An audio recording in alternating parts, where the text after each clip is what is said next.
What's up, everybody? Today I've got a bit of a talking heads video for you, so a lot of me yapping at the camera, but I am pretty excited to talk about dual orbital cards in Wonders of the First.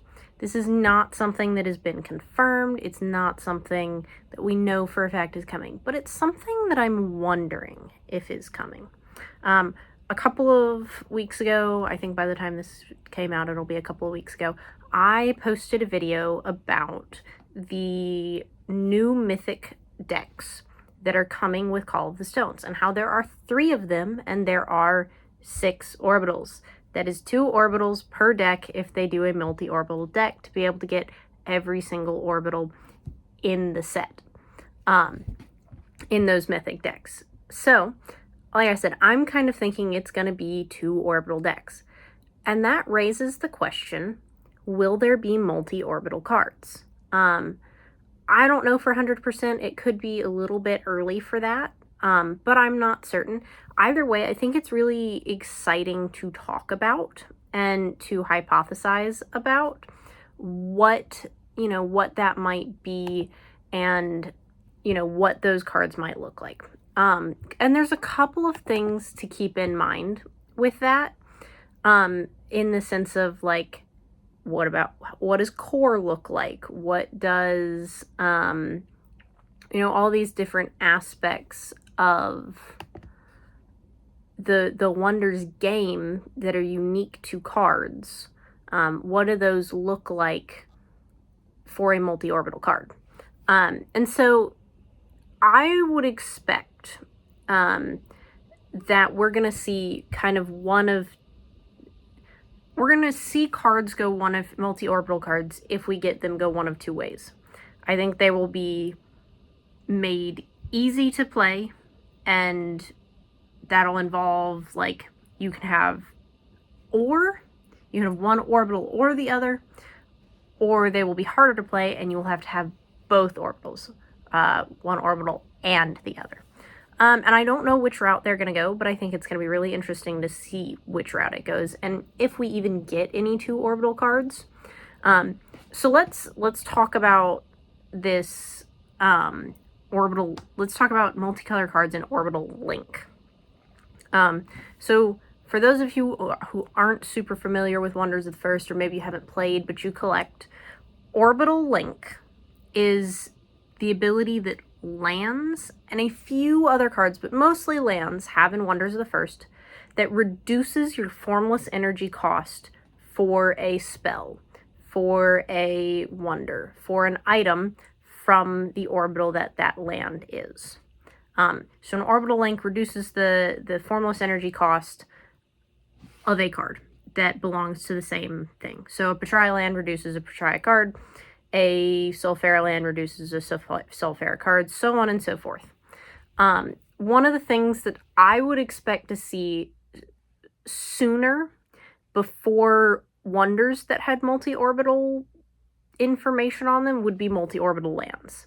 A land that has Patria and Sulfera link, and thus it can reduce the cost of a Patria card by 1 or a Sulfera card by 1. And that should make the first not a less valuable card, but not as necessary in dual color decks, because you can run the specific dual orbital lands or land for your deck to be able to make that easier. And I think seeing those in the orbital mythic decks would be a good place to see them for the first time. Like I said, I don't know for 100% that what I'm talking about is even going to be a thing, but I'm just speculating because speculating is what I do. I think it gets a little bit more complicated when we move from lands to wonders and spells and items, because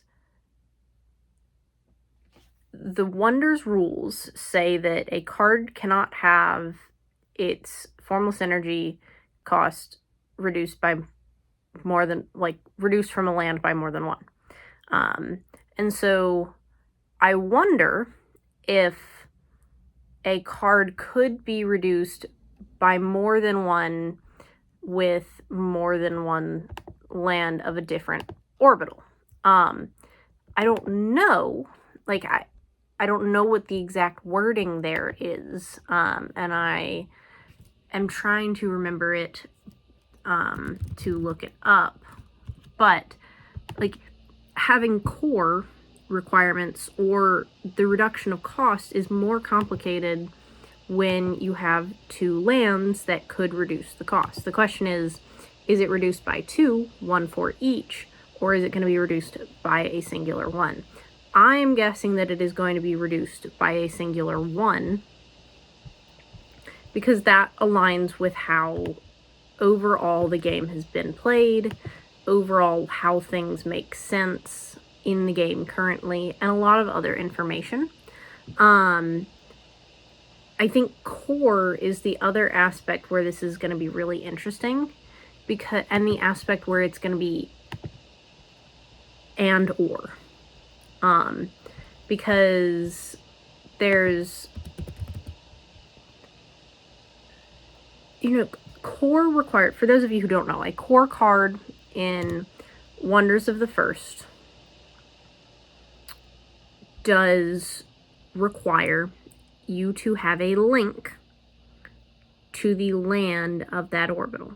So the question is, the way that they do the card, can you have a card that is core Sulfera, but not core Petraea, but is Sulfera and Petraea? Or is it just going... All right, I think she's done barking. Sorry about that, y'all. So core. Is the core going to be determined by orbital, or is it going to be determined by card? Will it require one, both? Can you specify which one? The reason I'm thinking you might be able to specify is because when you look at the card, it's under the orbital symbol that it specifies core. So if you had a dual orbital card, you could have both symbols, and the core could be under one and not the other. While the dog was barking, I was able to find the exact wording on the rule for link. All cards of that orbital cost one less energy to play from that player's hand. This orbital link cost reduction doesn't stack with multiple links from the same orbital. So see there, it specifies same orbital. They may have to update that wording if a card could have its cost reduced by two orbitals because it was a two orbital card. I'm not 100% sure. I just, I don't know. I'm asking the question and I'm intrigued by it because I like this game and I want to see where things go with the game. And so I want to ask the questions so that the questions are out there so that people are thinking and asking questions themselves. I don't know what the answer is. I don't know what the answer is. Sorry, y'all, my brain is deciding to be slow today. But I think it's really interesting to think about, like, how would doing a dual orbital card affect the logistics of Wonders? And I recognize that thinking of cards even being dual orbital is a very magic-based thought process. I know my magic background is showing here. But I think it could be really interesting and could have some really interesting implications in the Wonders game. I think how the game designers decide to do that will have some huge long-term effects on everything and how the balancing of the game across the board works. That being said, you do not need a two orbital card to make a two orbital deck work. And I think that's something that is important to keep in mind. Like, a lot of the Wonders decks that I have seen that are multi-orbital, obviously they have no dual orbital cards, but they work extremely well. And they're extremely powerful, especially in the current meta. There's no need to have a dual orbital card. I just think it's interesting to speculate about it, to ask the questions. What will it look like? Is it gonna be a thing? What are the consequences of that? Because there are consequences to adding dual orbital cards. it would radically increase the DBS of the first, I would hazard a guess, if we had had cards that either orbital that they were could reduce, because a first would then be your bang bang boom, especially if we didn't have dual orbital lands at the time. And I think there's a couple of other things that could go up in power, but the first is a big one that comes to mind. You know, that's kind of what I got for you today. Not the most fun or exciting video, but it's something that I've been wanting to talk about and something that I just wanted to throw out there, see what y'all think. So yeah, as always, please like, comment, subscribe, and keep being your wonderful selves.